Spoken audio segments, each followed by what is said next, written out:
Galera, o Rafael vai fazer a apresentação do colete. Para mostrar pra galera como utilizar o colete da forma correta. Só salva de palmas, mostra, legal? Vem.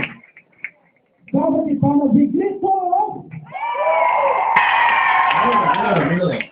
Olha só, pessoal, o colete de salva-vida, quando você vai pegar ele, ele vai vir dessa forma aí, ele vai vir amarrado.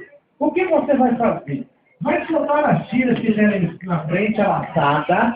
Olha aí. Vai puxar essa tira, tirar do elo de passagem e em seguida colocar atrás da nuca, atrás do pescoço. Consequentemente, a tira maior vai ficar no seu braço esquerdo. Você vai passar essa tira pelas costas, tá bom? E em seguida você vai ver um elo ali na frente, uma passagem, para passar essa tira. Olha lá. Feito isso, você vai dar um nó cego, um laço de sapato, um nó que não se desfaça aí com facilidade.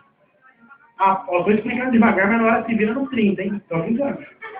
Olha só, após você ter feito essa laçada, você vai pegar a mão esquerda, vai tapar o nariz e pressionar a boca. Mas isso é para que não saia a dentadura não, tá bom?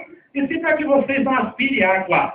O braço direito vai dar um abraço forte no colete, para que o refluxo d'água não tire o colete por cima do seu pescoço. Quando você pular dentro do nosso lago, em pé, tá bom? Não vai querer mergulhar não, pular de cabeça, põe a cabeça dentro da água. A posição correta de ficar dentro do nosso lago é em decúbito dorsal, os braços abertos, o pescoço para trás, olhando para o céu, se possível de olhos fechados, tá bom? Mas não é pela chuva que vai estar fazendo, não, e fica dizendo uma frase importante nessa hora que é: ó Senhor, perdoa meus pecados e manda-me resgatar, pelo amor de Deus. Começa a fazer as orações.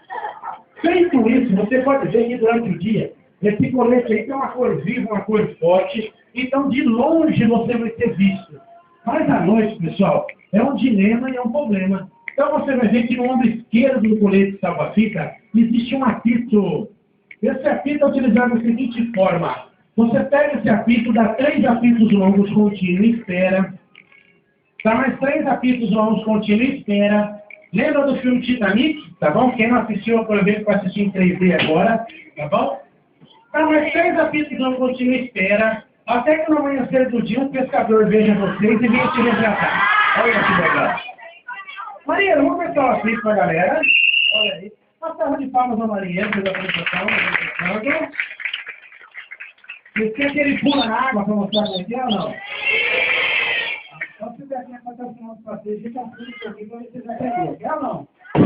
Olha aí. Valeu, Rafael, por tudo aí, meu camarada. Aqui um pouco da maravilha do passeio. Aqui nós estamos passando perto da praia. Acabar aqui com você na natureza. Termina aí com o resto aí agora, Felipe, por favor. Pra acabar. Termina aí com a força da natureza, meu irmão aqui. Aqui é o Orbélio, amigo meu aí que tava fazendo a filmagem ali da apresentação da Salvatagem. Hoje eu tive mais uma vez o privilégio de estar apresentando ele ao nossa população aí. Por aqui a gente vai ficando aí, o nosso dia a dia aí é um pouquinho do nosso trabalho que a gente tenta passar para vocês aí. Um abraço aí aos demais. Valeu.